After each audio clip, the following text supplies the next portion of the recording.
Hello everyone, welcome back to the channel. Hope you're well, thank you for joining me.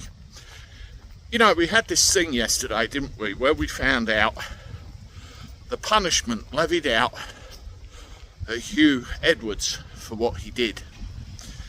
I should have come on yesterday and spoke about this, but this is such a subject. I just wanted to give it time for it to sink in and work out what I wanted to say about it, for reasons which will become clear very shortly. Now, we know that he effectively walked free from jail. He got a suspended sentence, ordered to do rehabilitation, and ended up on the list, as they call it, for 7 years. Now, without going into too much detail, reading some of the things that he's guilty of and the things he's admitted to are some of the most depraved acts that you could levy towards our young, our innocent, our children, and even just participating in it from a financial point of view without anything else. You are really committing the most horrible sin, in my view, and that's putting our children at extreme risk. Now, there's a thing that's going around. Was the punishment enough? Did he get let off lightly because of who he is, the position he holds? And I have to question from a larger point of view. Yet again, another BBC employee has had this come out in the public domain, and he's not the first, is he? And we all pay that organisation, or those of us that still do, an amount of money every year to finance their operations. It gives you food for thought, doesn't it? But let's get back to the story. Was the punishment sufficient?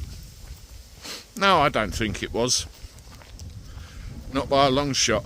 I think he should have gone to prison. That's my opinion, and I think he should have gone to prison for a very long time. Not a danger to the public at large.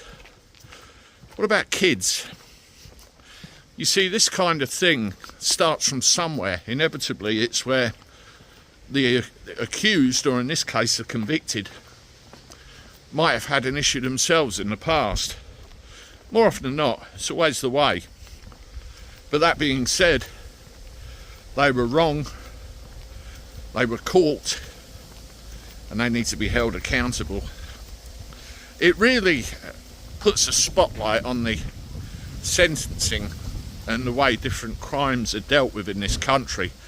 I mean, you look at a person that could express an opinion on a social media post and they could end up with 3 years inside. It's a bit disjointed, isn't it, really? Now, going back to why I wanted to wait to tell you what I thought about all this.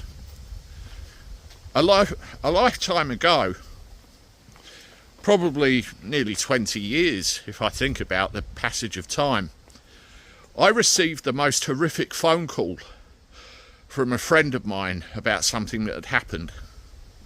I don't want to go into any more detail than that, but you can put the pieces together. And I remember sitting in court watching this individual get convicted of what I was told in this phone call. I wanted to see them get sent down for what they did. And nearly 20 years ago, that wasn't enough even then.